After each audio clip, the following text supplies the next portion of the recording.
Okay, all right. Good evening. I don't know if you can hear me. I don't know how many people are there. I'm not actually looking. Let me have a look. Juani, you are there saying hello. Thank you. Thanks for the support. Stay as long as you want and practice your English and learn a little bit about the book with me. And then, yeah, of course, go to the gym. Exercising is good. I just come actually before this um, from running a little bit. So yeah, go ahead, move your body. That's good for physical and mental health. And you know what else is good for your physical and mental health? Physical, I'm not very sure, but mental health, literature, right? Stories. Stories are good. Stories are good. We need stories, guys. Okay, we need to tell stories. We need to talk about stories. Mika, hello. Thank you, Mika, for joining. I hope you enjoyed today's session. We're going to be finishing. Here, Pancho is preparing lembas bread. I know what you mean. Wink, wink, nudge, nudge, say no more. So go ahead. You need your strength, my friend. You need your strength for the road. Okay. So thank you for joining. For those who are here, um, today we're going to finish chapter 1. We don't have that long to go. We're about halfway there. So today we should be able to finish the chapter and talk about as I said before, we're going to keep going, but today the focus is really the ring. And there is a key scene here, which is a conversation between a very tense conversation between Bilbo and Gandalf that I love. It's one of my favorite parts in the whole book. Yeah. So let's go. Augusto, hello. I hope you guys enjoyed today. I'm going to try to do my best to keep this fun. And if it's not, pretend, okay? Pretend you're having fun. In life, one of the greatest abilities we need in life is to know when to pretend, okay? So I hope you have fun. And if you don't, just pretend. Okay. So let's start. Uh, I'm going to start from where I left off. Just a quick reminder of what we read in the first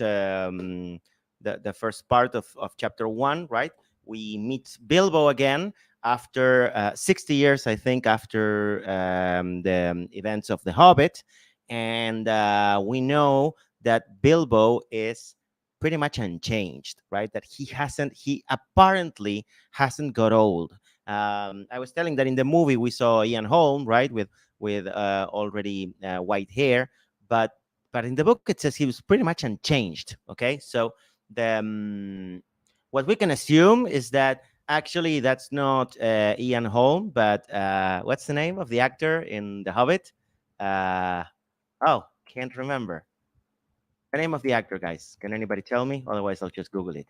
Martin Freeman. That's it. Yes. So Martin Freeman is the image that you need to have here, okay? Because he apparently hasn't changed since he was 50. Yes. Mind you, hobbits normally live longer than humans. So a hobbit at 50 is a human maybe at 30 something, right? Younger, maybe even than me, that I'm super young.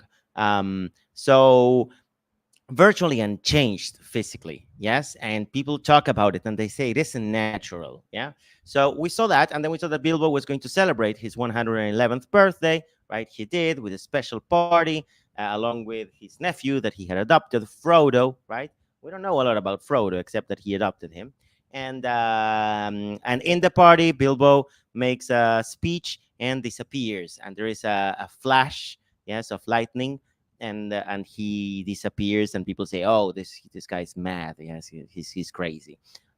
One thing that I wanted to talk about before we start with this part is something from the previous section. Yes, I'm gonna see if I can go back before Bilbo's speech, when they talk about the fireworks. Yes, I don't know if you remember, in the party there is a moment when Gandalf lets out all the fireworks that he made for the event. Yeah, and in the movie it's Merry and Pippin that light the fireworks, but in the book they're not here, and it's just Gandalf lighting them. Yeah, and here we have the dragon right at the end, the fireworks that turn into a dragon with green and scarlet flames and all that. And then this is what it says. Take a look at this. They all ducked and many fell flat on their faces. The dragon passed like an express train. The dragon passed like an express train. Do you think there are trains in Middle Earth? Have we seen any evidence of the Industrial Revolution in Middle Earth? Actually, the only hints at something like an industrial revolution are Saruman's acts. Yes, it's Saruman cutting the trees and industrializing more or less Isengard, right? That we're going to see that a lot later. And normally, it's with a very negative connotation to everything remotely industrial. So, what does this mean? What is this train doing here? What is the express train? Like, there aren't any trains in Middle Earth, and hobbits don't know anything about trains, right? There aren't any trains. So why does the narrator talk about a train? Well, uh, the first answer we can say is that it's a modern narrator, right? This is a modern narrator and not original. But here we have to talk about something that is very interesting and that and that I forgot to mention really last time, and that is the layers of narrative, the layers of narrator that we have here. The narrator that we have in The Lord of the Rings, the narrator that we read, let's say Tolkien, right? The final narrator, the one that wrote The Lord of the Rings, claims to be translating actually The Lord of the Rings. Yes? This is it. This is like it reminds me of what Umberto Eco does. I don't know if you know The Name of the Rose. Maybe you've seen the movie with obviously with if you're old as me, maybe you've seen it with Sean Connery. And if you're one of the younger people that haven't seen The Name of the Rose, like go ahead and watch it. The book is also amazing by Umberto Eco. A bit complex, but really, really cool. And in the book, Umberto Eco claims to have found an old manuscript or an old book, I think, in Corrientes Avenue here in Buenos Aires, and that he translated that book, and that is The Name of the Rose, a translation, not really his creation, right? The Lord of the Rings is something a bit similar. Tolkien claims to be translating this, or the narrator, we're not going to necessarily say that that's Tolkien. The narrator claims to have translated this from a book that was actually a copy made in Gondor, yes, let's say the original is supposed to be written in Westron, which is the actual language that they're speaking in Middle Earth. We have a translation to English, but in theory, they're not speaking English at all. They're speaking another language that is called Westron. That is like the lingua franca of Middle Earth. And it was written in Gondor. And actually, this is a copy of a book written first by Bilbo, then continued by Frodo, and then finished by Sam. Okay, so we have Bilbo as a narrator. Then we have Frodo as a narrator that revised Bilbo's part and continued it. And then we have Sam that also revised all the previous sections and completed them. So we have these three levels. On top of this, on top of Bilbo, Frodo, and Sam, there is whoever is the copyist in Gondor. And when the copyist makes the copy, same as in medieval translation, right? That they translated, for example, I know the Bible, and then they added a bunch of stuff because they just thought it would be better if it said that, right? So the Gospels in the Bible have a lot of stuff that just a random medieval monk decided to add, and today we say, oh, that's a holy word. No, it's actually some random guy that said, oh, it would look a lot better if I put that Jesus did this, right? So same as that, here we have these three narrators that actually experienced the stuff, then somebody supposedly in Gondor that copied this, and who knows what he added, right? Or how what he changed. And then on top of that, we have a modern narrator that clearly is adding stuff here, like I mentioned, to an express train. Yeah. Um, so we're gonna find this is very typical in The Hobbit, right? This is a style of The Hobbit, and maybe this is something that Tolkien came up with later. I don't know if he originally came up with this or if he came up with it later. He's going to eventually kind of abandon this the intrusions of the modern narrator, and I would say that by the middle of book one, it's no longer there. But in the first few chapters, the modern narrator includes some stuff, and there is the tone of the book is a little different. It's a little more like The Hobbit, and there are more childish mentions. There's even a little further on, there's a mention of a fox that stops and looks and thinks something, which sounds very like a fable. And then Tolkien is going to abandon this. He's not going to include any more modern references. Yeah, but in this part, maybe still very linked to what he did in The Hobbit, we see the intrusion of modernity in the book. Yeah, Charlie, hello, welcome. So here there's this mention in The Hobbit. There is a mention of Gandalf that talks about the game of golf being invented, and there are lots of more modern references, right? Well, this is one such thing. Yeah, the express train. Later, we're not going to see this stuff anymore. Okay, so let's start with today's part, yes, which is the last time we talk about the fact that hold on here, right? That Frodo was the only present who said nothing. Here we have one of the first times that Frodo is actually that we see Frodo's point of view, right? Uh, and then Bilbo has just left the party, right? People are talking that he's mad, and people are outraged. They think it was a very stupid prank, that it was a silly prank that he pulled. I mean, imagine that we're talking about 111-year-old guy that is pulling a disappearing act, right? Like a prank. Nobody really believes that he said, I'm gone for good, right? He says he's going. Nobody really believes Bilbo is disappeared for good, right?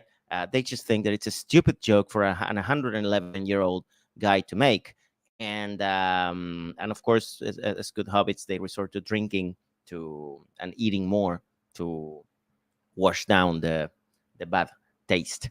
Okay, so we have Bilbo that has just disappeared. There was a flash of light, right? And now we keep going.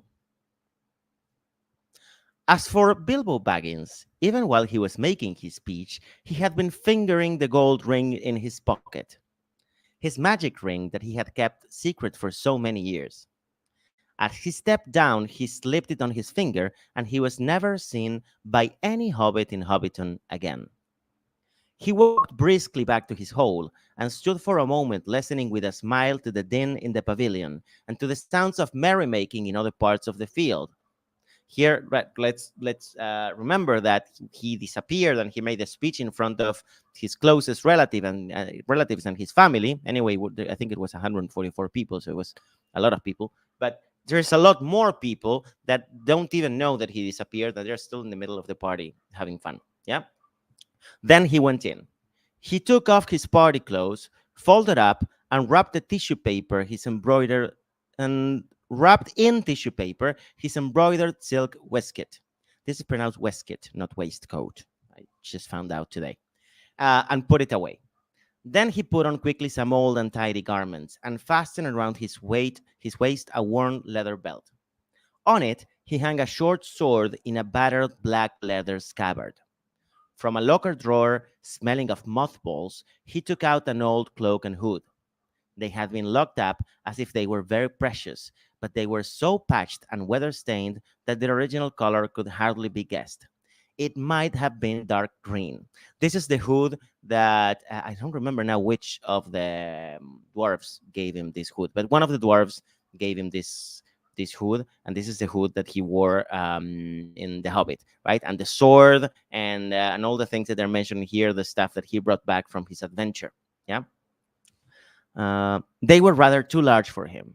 He then went into his study and from a large strong box took out a bundle wrapped in old cloths and a leather-bound manuscript. This is the book that he started writing and that ended up being the book we're reading today, right? And also a large, bulky envelope. The book and bundle he stuffed into the top of a heavy bag that was standing there, already nearly full. Into the envelope he slipped his golden ring and its fine chain, and then sealed it and addressed it to Frodo. At first he put it on the mantelpiece, but suddenly he removed it and stuck it in his pocket.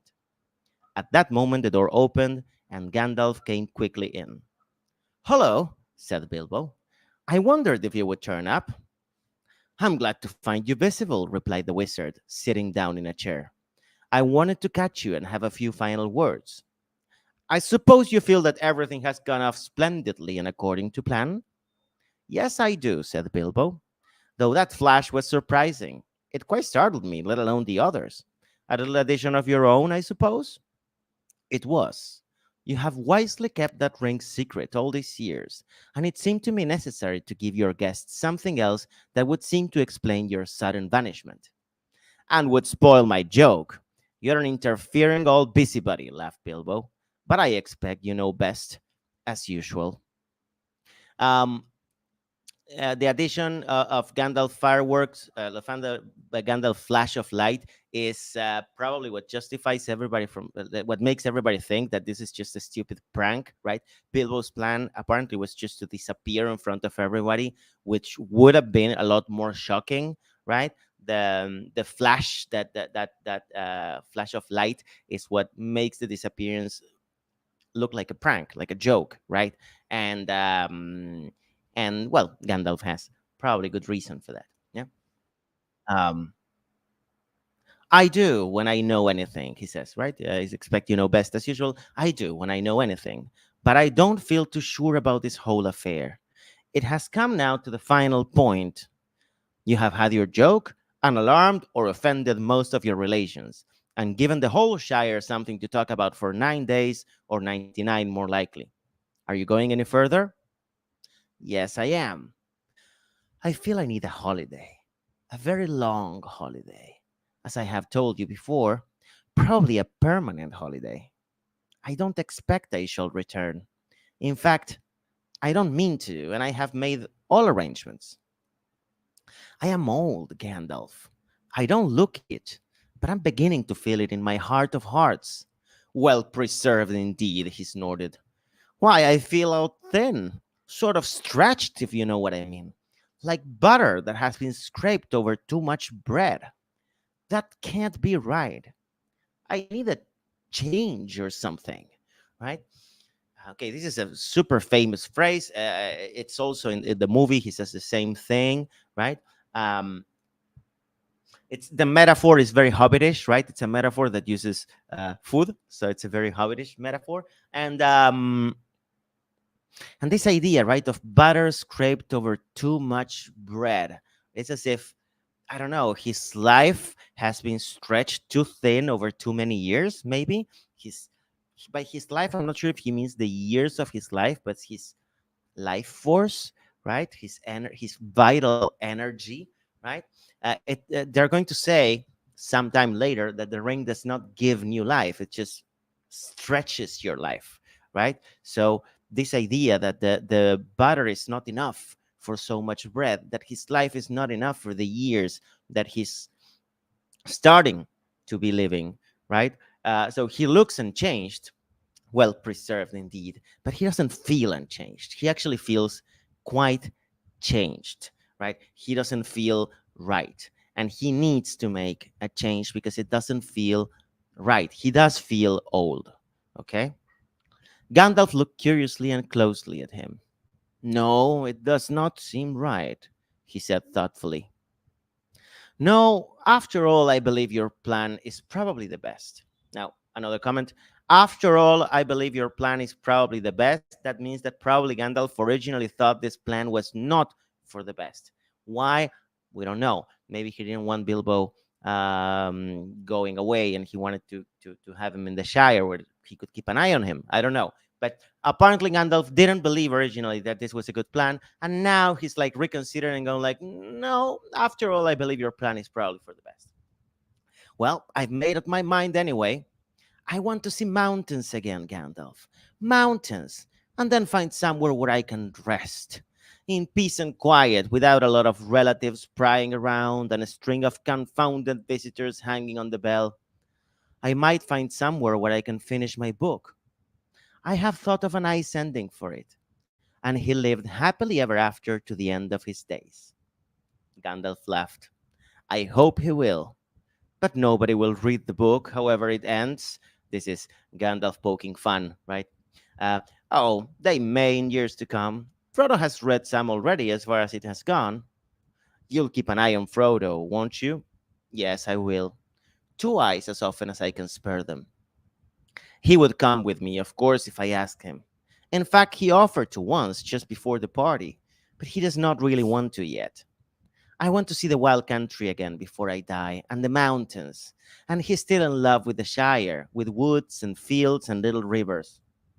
He ought to be comfortable here. I am leaving everything to him, of course, except a few oddments. I hope he will be happy when he gets used to being on his own. It's time he was his own master now. Everything, said Gandalf. The ring as well. You agreed to that, you remember. Well, here's Gandalf already shows suspicion, right? Yeah, I suppose so, stammered Bilbo. Where is it? In an envelope, if you must know, said Bilbo impatiently. Bilbo is getting impatient. There, on the mantelpiece. Well, no, here it is, in my pocket. He hesitated. Isn't that odd now? He said softly to himself. Yet, after all, why not? Why shouldn't it stay there? Isn't that odd now? He says. He apparently didn't even realize that he put it in his pocket. Or maybe he did. He's getting impatient. He's hesitating, right? Something is wrong here. And Bilbo himself is surprised at his own behavior, apparently. Isn't that odd now? Right? He was planning to leave the ring. He wrote the note to Frodo. He had made the decision, and now it was in his pocket. And then it's like he thinks again, and he says, "Yet after all, why not? Why shouldn't it stay there in his pocket?" Gandalf looked again very hard at Bilbo, and there was a gleam in his eyes. "I think, Bilbo," he said quietly, "I should leave it behind. Don't you want to?" "Well, yes and no. Now it comes to it, I don't like parting with it at all, I might say. And I don't really see why I should." "Why do you want me to?" he asked, and a curious change came over his voice. It was sharp with suspicion and annoyance. "You're always badgering me about my ring, but you have never bothered me about the other things that I got on my journey." No, but I had to badger you," said Gandalf. "I wanted the truth. It was important. Magic rings are, well, magical, and they are rare and curious. I was professionally interested in your ring, you may say, and I still am. I should like to know where it is if you go wandering again. Also, I think you have had it quite long enough. You won't need it anymore, Bilbo, unless I am quite mistaken." Gandalf is still being friendly. He's got this tone of advice, right? They're friends. They've been friends for 60 years. That's a very long time for a friendship, okay? These two, Bilbo and Gandalf, know each other and they've been friends for a very long time, okay? Bilbo flushed, and there was an angry light in his eyes. His kindly face grew hard. "Why not?" he cried. "And what business is it of yours, anyway, to know what I do with my own things? It is my own. I found it. It came to me. It is my own, right? My own. This already, I mean, you've seen the movie probably, at least if you haven't read it. This It is my own uh, echoes of Gollum. And anybody who's read the previous book, who's read The Hobbit, knows this, right? I found it. It came to me. "Yes, yes," said Gandalf, "but there's no need to get angry." Gandalf is still chill, right? He's still trying to calm things down, yes? "Well, if I am, it is your fault," said Bilbo. "It is mine, I tell you. My own, my precious. Yes, my precious." The wizard's face remained grave and attentive, and only a flicker in his deep eyes showed that he was startled. Sorry, I got lost. That he was startled and indeed alarmed. "It has been called that before," he said, "but not by you." "But I say it now. And why not? Even if Gollum said the same once. It's not his now, but mine, and I shall keep it, I say." Gandalf stood up. He was sitting, and now he stood up. He spoke sternly. Yeah, sternly doesn't mean angrily, right? Just like strongly. Yeah. "You will be a fool if you do, Bilbo," he said. "You make that clear with every word you say. It has got far too much hold on you. Let it go. and then you can go yourself and be free.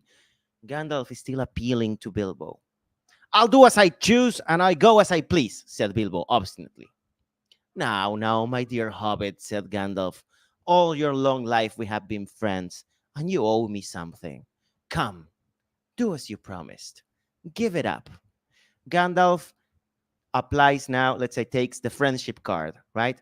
And now he appeals to their friendship. He appeals to the 60 years that they've known each other. He appeals to how Gandalf changed Bilbo's life for the better by sending him on that adventure. And who knows what else over all these years, right? You owe me something. And not only that, you promised. You promised you were going to give it up. You promised you were going to leave it to Frodo. So that's all I ask you. I'm not asking you to do anything you hadn't decided already, right? Do as you promised. Give it up. And this is uh, where things get tense. Well, if you want my ring yourself, say so, cried Bilbo. But you won't get it. I won't give my precious away, I tell you. His hand strayed to the hilt of his small sword. This is terrible, right? This is Bilbo the Hobbit. First, Bilbo against Gandalf, right? I mean, we all love Bilbo, but that's Gandalf we're talking about. It would almost be comical if it wasn't tragic. But then, as I said, Gandalf is his friend, and he's not only suspecting Gandalf of trying to take the ring, of wanting the ring for himself, right? But with his hand, he touches the hilt of his sword. Yes, I love that it says small sword. I think it's kind of like saying that this sword has nothing on Gandalf, right? But he grabs the sword, yes, um, getting ready, I don't know if to attack, but maybe to defend the ring with his life and to kill in order to defend the ring. Now, another thing, remember that in The Hobbit, right, he had the sword in his hand. He could have killed Gollum, and he had pity on Gollum, right? He had the ring in his pocket. Bilbo already had possession of the ring, and in that moment, he opted for pity, right? And now he's apparently very close to opting for violence. Gandalf's eyes flashed. It will be my turn to get angry soon, he said. If you say that again, I shall. Then you will see Gandalf the Grey uncloaked. He took a step towards the hobbit, and he seemed to grow tall and menacing. His shadow filled the little room. Um, I like, for me, a key here is the he seemed to grow tall and menacing, right? He didn't. It's just the perception of Bilbo. I don't know if his shadow filling the little room is like in the movie that you see a shadow that grows almost supernaturally. It sounds to me like this is more like that he's imposing himself with his will. He stands tall as he is. Remember, Gandalf is not only Gandalf is let's say one of the big folk, right? He's tall as a man, but he's also particularly he's described in other places that he's broad shouldered and he's tall, right? So he's not a small human. Let's say he's old but not frail and not thin. He's a big man. Yes. So I don't think it's something such a supernatural shadow. I think it's just Gandalf applying his will, right? Uh, but he doesn't get angry. He says it will be his turn to get angry soon. And that if he says that again, if he accuses him of trying to steal the ring, he shall. Yes. And then he says, and you shall see Gandalf the Grey uncloaked. This is pointing to the fact that Gandalf isn't what you see. He isn't an old man in a gray cloak, right? There's something behind that facade. Yes, he's not just a guy that makes fireworks. Bilbo backed away to the wall, breathing hard, his hand clutching at his pocket, probably trying to hold the ring to protect it. They stood for a while, facing one another, and the air of the room tingled. Gandalf's eyes remained bent on the hobbit. Slowly, his hands relaxed and he began to tremble. That's Bilbo, not Gandalf, right? Bilbo's hands relaxed and he began to tremble. Gandalf's eyes remained bent on the hobbit. There is a moment of silence, and Gandalf is like filling the room and looking at Bilbo very, very intently. This is Gandalf's power, okay? some Gandalf is doing something here, and it's not just his words. Okay, Gandalf is, as I interpret this at least, Gandalf is applying his will. We're gonna see that a lot of what Gandalf does is about kind of applying his will and lending his will to others. That's why Gandalf can rouse people and can make people find their bravery. You know, in the War in Gondor, we're gonna see that later a lot more, right? But Gandalf is kind of lending his will to Bilbo so that he can break through the the power of the ring, because obviously, right, I don't need to say it, this is the ring acting on Bilbo, right? This is the ring that doesn't want to be let go. The ring doesn't want to be abandoned. The ring wants to be claimed, actually, quite the opposite. Yes, Bilbo doesn't understand what's going on, but it's quite clear, right? And now, apparently, with Gandalf's will, this hold of the ring begins to at least crack, right? I don't know what has come over you, Gandalf, he said. And Bilbo, let's say, Bilbo is beginning to doubt, but he still doesn't suspect himself. He still thinks Gandalf is the one that is doing something um, maybe improper or unusual, right? You have never been like this before. What is it all about? It is mine, isn't it? I found it, and Gollum would have killed me if I hadn't kept it. I'm not a thief, whatever he said. He's still claiming, right, that it's his. He's still claiming the possession, and he's still justifying himself against the accusations of being a thief, which, by the way, as Gandalf will tell him, he never accused him of being a thief, right? That was Gollum called him a thief, and he's still answering that, but nobody's accusing him here, right? But he says, isn't it? He's now appealing to Gandalf. He's back to appealing to Gandalf for confirmation. I have never called you one, Gandalf answered, and I am not one either. I am not trying to rob you, but to help you. I wish you would trust me as you used. He turned away and the shadow passed. He seemed to dwindle again to an old gray man, bent and troubled. Yeah, and he's not scaring Bilbo with his power like he did like he does in the movie. Although it's a good way of conveying it, I guess, in visual terms. But he's not scaring Bilbo. He's not threatening Bilbo with the shadow. Bilbo Baggins. He's lending his will to Bilbo. He's applying his willpower to break through the hold that the ring has on Bilbo, right? And he doesn't really get angry. He just warns that he will. Yes. I'm not trying to rob you, but to help you. I wish you would trust me as you used. And again, now that he sees that he's breaking through, he again appeals to Bilbo's trust and friendship. Yes. Bilbo drew his hand over his eyes. I am sorry, he said, but I felt so queer. Again, right? We saw this in last class. By queer, we mean strange. This is a word that Tolkien uses a lot, right? That doesn't mean that Bilbo is or isn't queer in the modern sense. It's just not mentioned. We never have, we don't know anything about Bilbo's sexual orientation or preference, right? So we don't know whether Bilbo is queer or not, but he does feel queer here. Um, and yet it would be a relief in a way not to be bothered with it anymore. It has been so growing on my mind lately. Sometimes I have felt it was like an eye looking at me. Right here, this is the first mention of the eye of Sauron, even if it is indirectly, right? But he feels like it's an eye that it's looking at him, right? He feels observed. He feels obsessed with it, right? Um, Almost like an addiction, I imagine, when you can't stop thinking about something. um,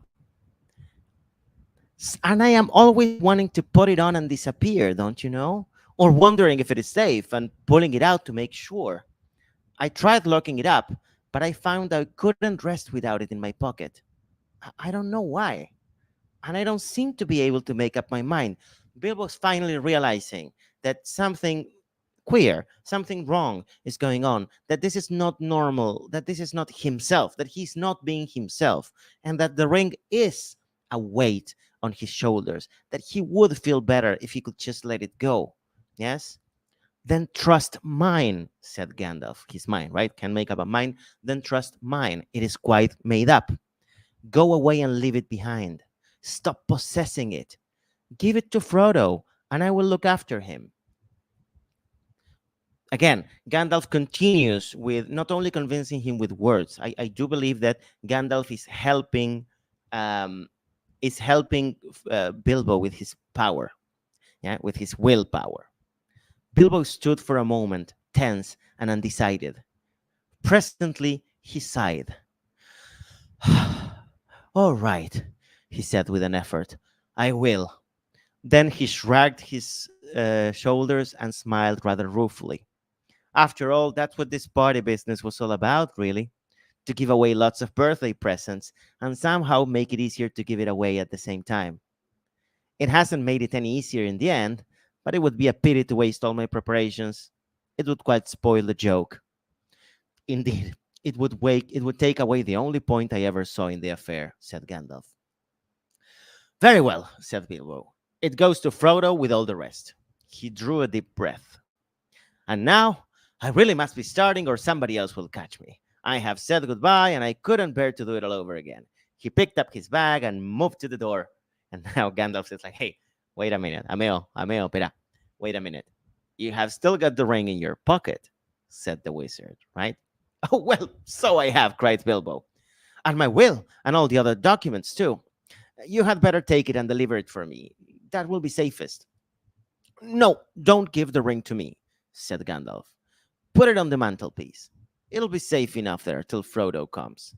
I shall wait for him, right? Gandalf doesn't want to be given the ring. Although, as we will see actually in chapter 2, but I'll jump a little ahead, it's not such a terrible thing that you can't touch it, right? Maybe you don't want maybe he doesn't want to have it for too long. He doesn't want to have it in his hands. He doesn't want to be alone with it.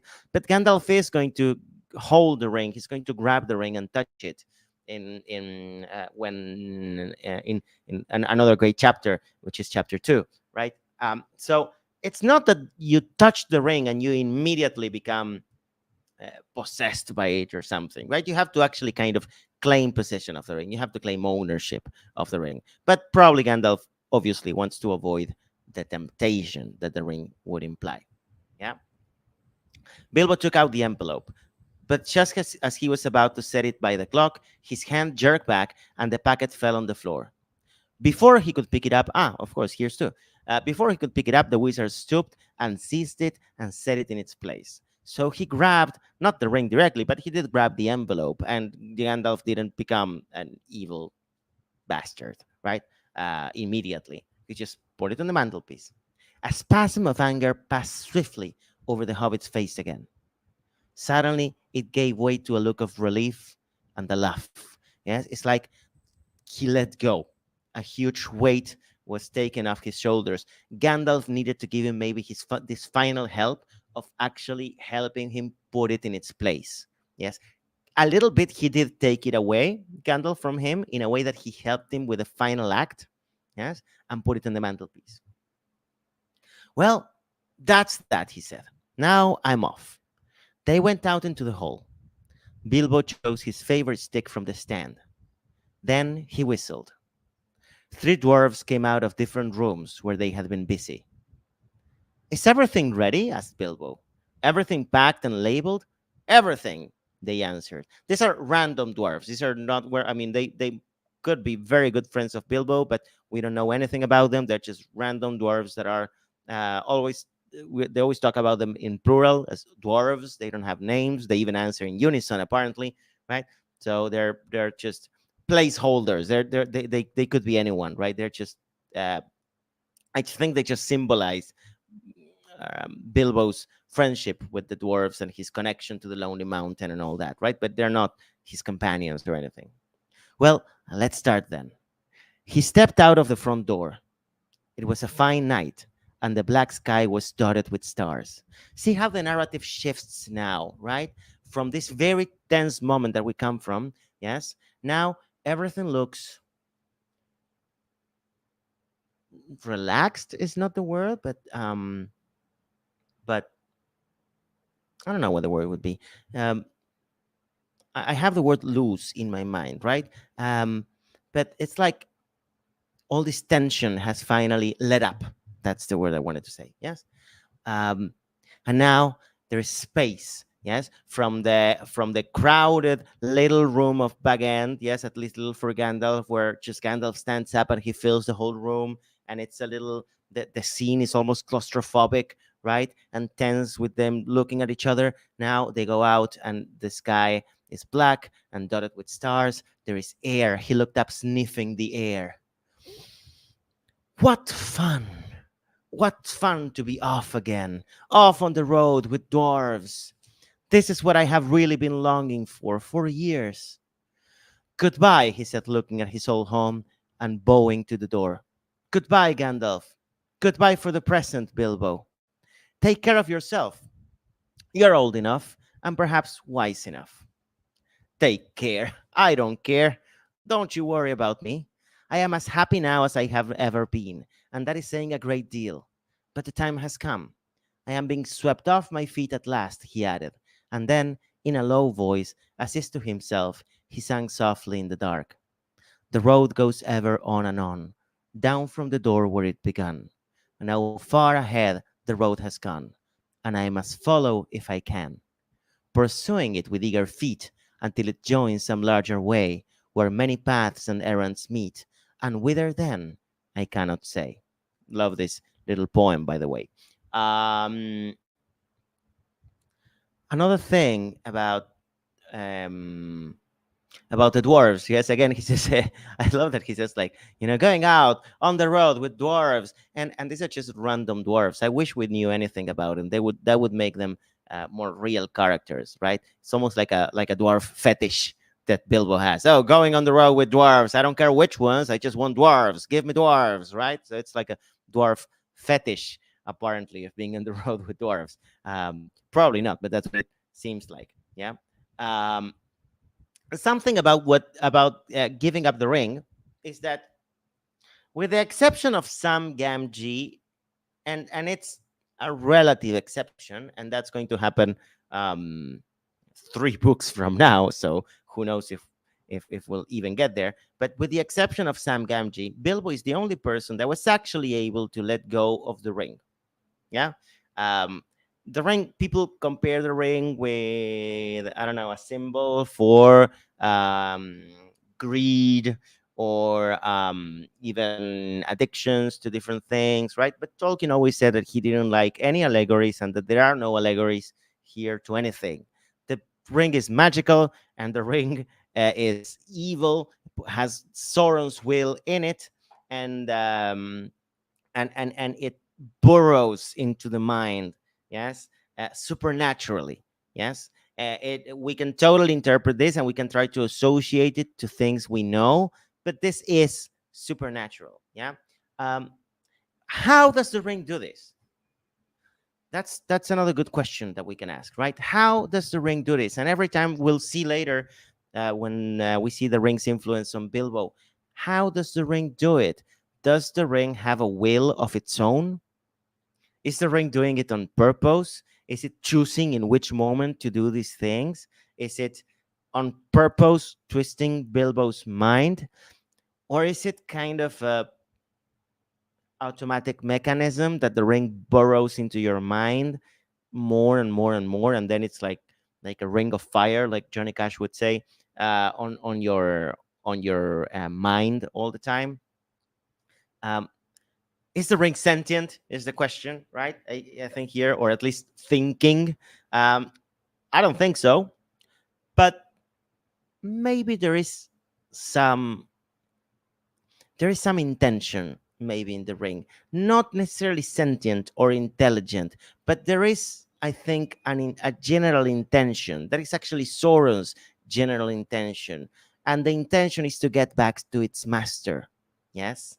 The intention is to get back to its master. Why does Bilbo want to go and take the ring with him and not leave it at the Shire? Not only because he wants to keep possession of the ring, but also because the ring wants probably to leave the Shire.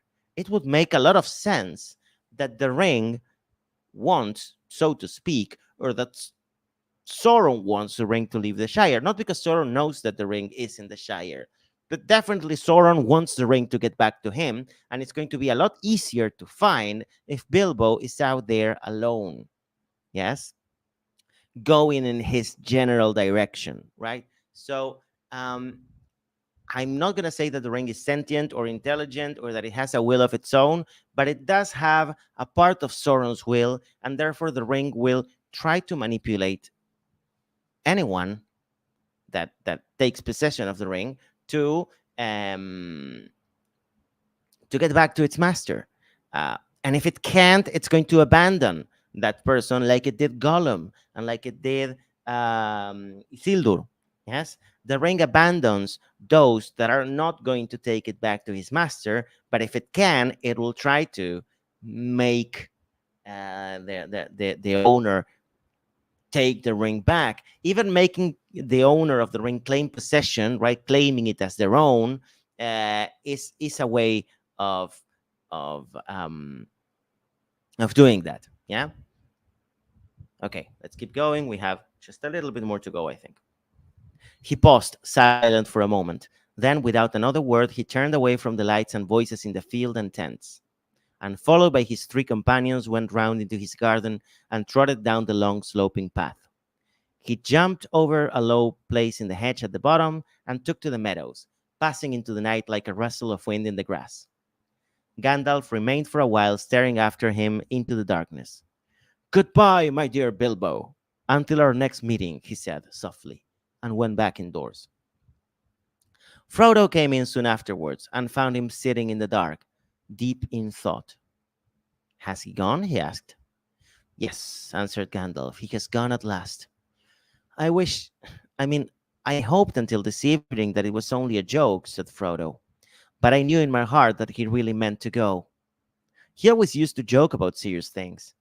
I wish I'd had come back sooner just to see him off."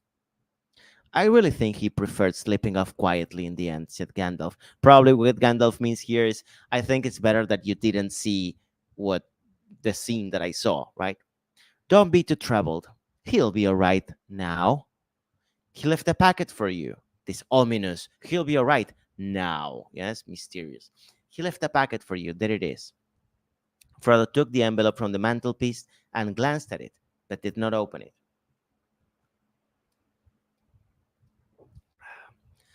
"You'll find his will and all the other documents in there, I think," said the wizard. "You are the master of Bag End now. And also, I fancy, you'll find a golden ring." "The ring!" exclaimed Frodo. "Has he left me that? I wonder why. Still, it may be useful." "It may, and it may not," said Gandalf. "I should not make use of it if I were you. But keep it secret and keep it safe. Now I am going to bed." Yeah, that "keep it secret and keep it safe" in the movie has another sense of urgency, right? And here, not so much, right? It's more like a general advice. Gandalf is not, he suspects definitely, and after Bilbo's scene, he's probably quite suspicious of the ring, but he still doesn't see such an urgency. In the book, between this and Bilbo's actual departure, many years are going to pass.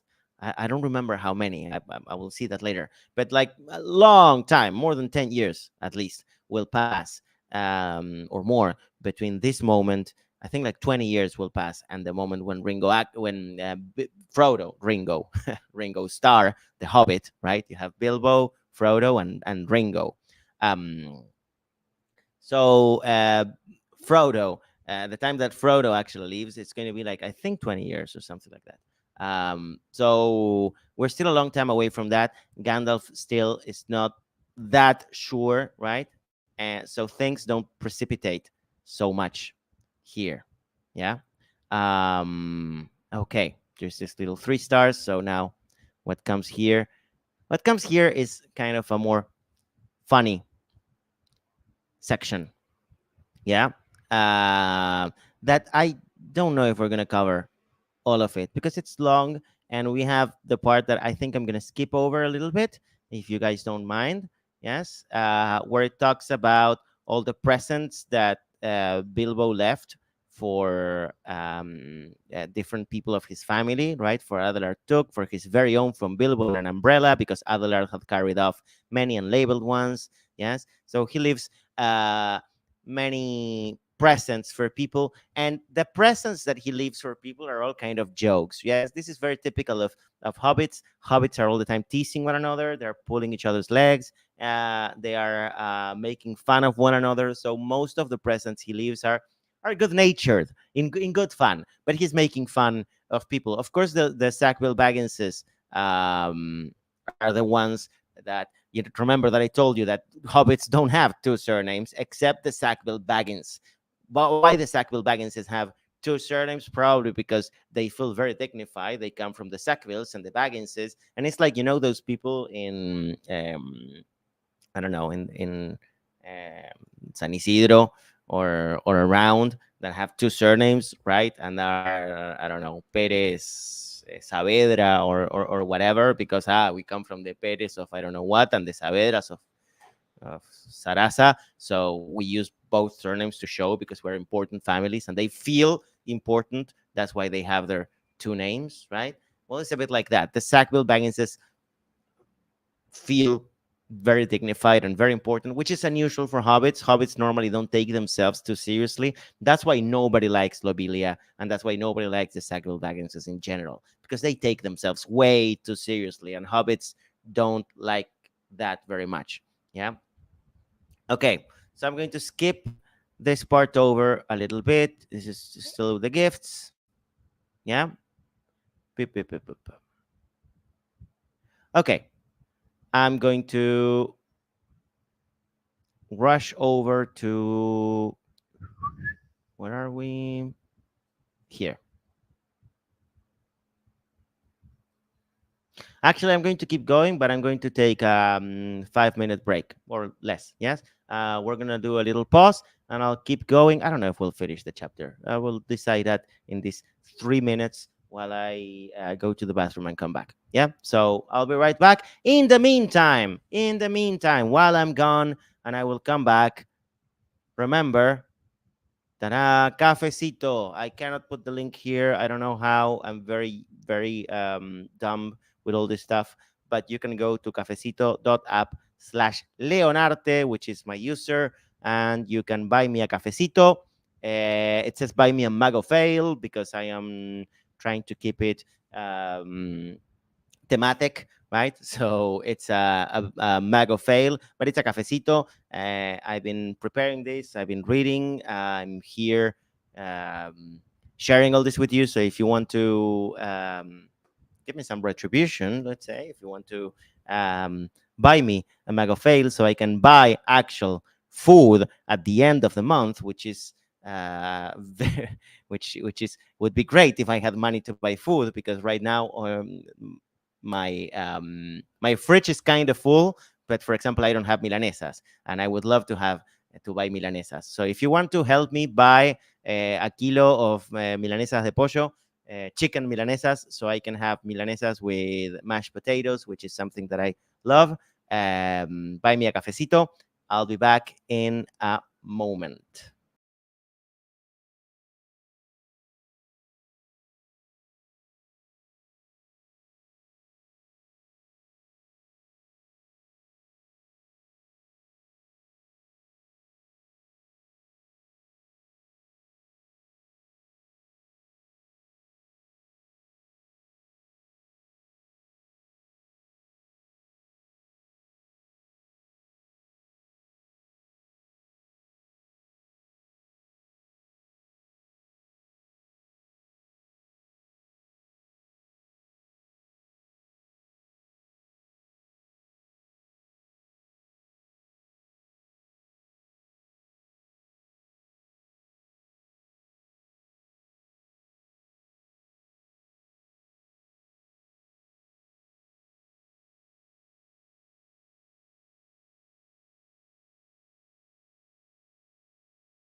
Okay, I'm back.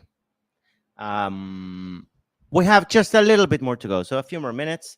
Um, Charlie there is putting the cafecito. So thank you very much. I'm one step closer, I think, to the Milanesa. Um, One of the best creations on God's green earth is the Milanesa, along with pizza. And lactose free cheese. Yes, dairy without lactose is another of God's greatest creations for people like me, right? So, two things that I thank God for are milanesas and dairy, lactose free dairy products. Those two things. Thank you. Thank you, Jesus. I'm gonna make an appeal to Jesus just to please Pancho if he's still here, and because we always mentioned Jesus in La Hora de los Fantasmas, but I don't have a lot of chances to talk about Jesus here. Neither the Ayuwoki. The Ayuwoki is also not normally present here, so today just a shout out to um, Jesus and the Ayuwoki that that may or may not be related to the Lord of the Rings. Okay, let's keep going. Final part. So I'll skip the part. I skipped the part about the presents and about the Sackville Bagginses complaining that again they couldn't get Baggin, this beautiful hobbit hole on the hill on Hobbiton, and that it was apparently legal that Frodo inherited it, so they didn't get it again, right? So after they were kicked out because they were really trying um, to argue that they should be the ones to be in possession of the place. So after that, yes, Frodo, right, went on with his tea. The knock was repeated, the knock on the door, right? Much louder, but he took no notice. Suddenly, the wizard's head appeared at the window. If you don't let me in, Frodo, I shall blow your door right down your hole and out through the hill, he said. My dear Gandalf, half a minute, cried Frodo, running out of the room to the door. Come in, come in. I thought it was Lobelia. Then I forgive you, but I saw her some time ago driving a pony trap towards Bywater with a face that would have curled new milk. She had already nearly curled me. Honestly, I nearly tried Bilbo's ring. I longed to disappear. Don't do that, said Gandalf, sitting down. Do be careful of that ring, Frodo. In fact, it is partly about that I have come to say a last word. Well, what about it? What do you know already? Only what Bilbo told me. I have heard his story, how he found it and how he used it. On his journey, I mean. Which story, I wonder, said Gandalf. Oh, not what he told the dwarves and put in his book, said Frodo. He told me the true story soon after I came to live here. He said you had pestered him till he told you, so I had better know too. No secrets between us, Frodo, he said, but they are not to go any further. It's mine anyway. That's interesting, said Gandalf. Well, what did you think of it all? If you mean inventing all that about a present, well, I thought the true story much more likely, and I couldn't see the point of altering it at all. It was very unlike Bilbo to do so anyway, and I thought it rather odd. Okay, one thing about this. I don't know if you've read The Hobbit. So, for those of you who have, and if you haven't, I will tell you, right? If you've read The Hobbit, you know that there's never a story, there's never a fake story that he tells the dwarves. There isn't a story about a present that is unlikely. Yes. There isn't a story that he tells Gandalf, but he lies about it to other people. We just have the story of how he meets Gollum, and they have these riddles. And then Bilbo found the ring, and then he put it on because he realized Gollum was going to try to eat him anyway, right? So that part is kind of the same. Bilbo does find the ring, but actually, Gollum's game of riddles uh, had an award that was the ring. So it was, if you lose, I'll eat you. right? But if you win, I'll give you a magic ring, right?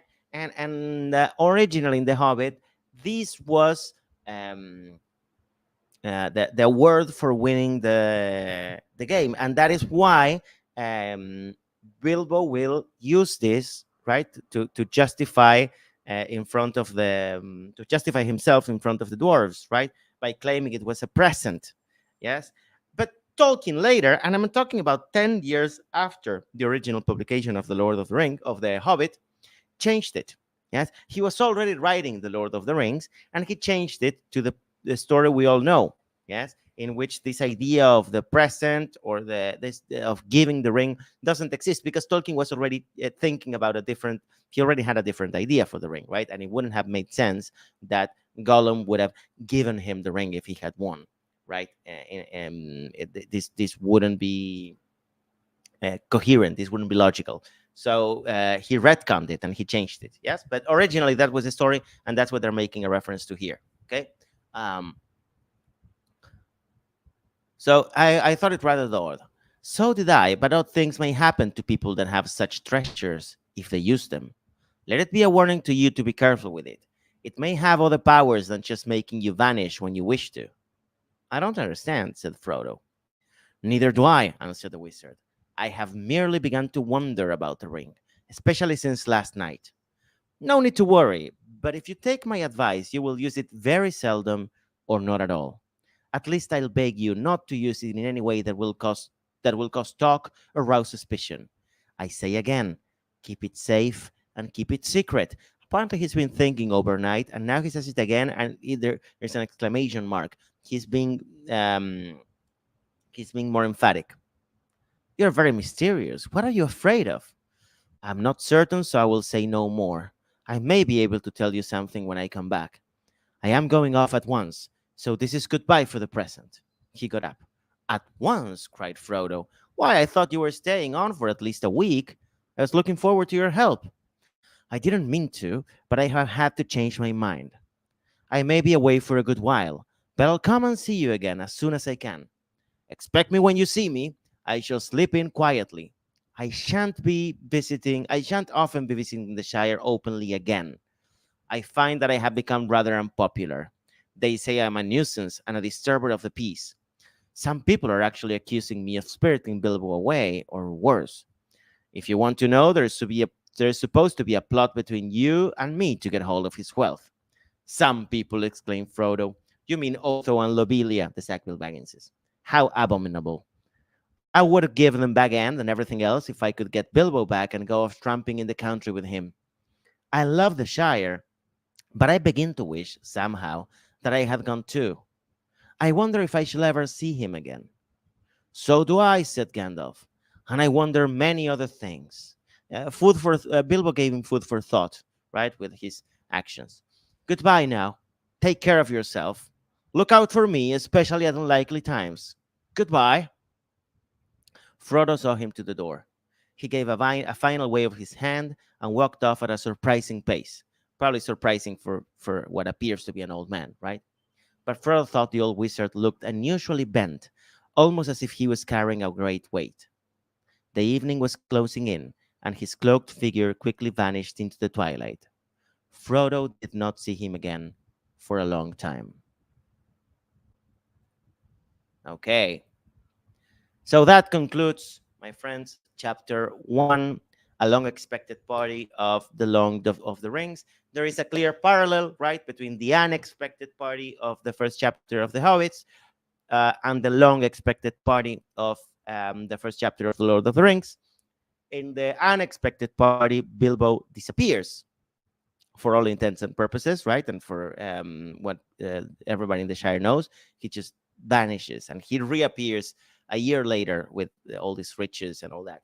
Um, and now, again, right, there's a party and Bilbo disappears. This is intentional, not just on the part of Tolkien, on the part of Bilbo, that clearly intended to disappear quite literally at this long expected party. Yeah. So we finish chapter one of The Lord of the Rings, book one, The Fellowship of the Ring.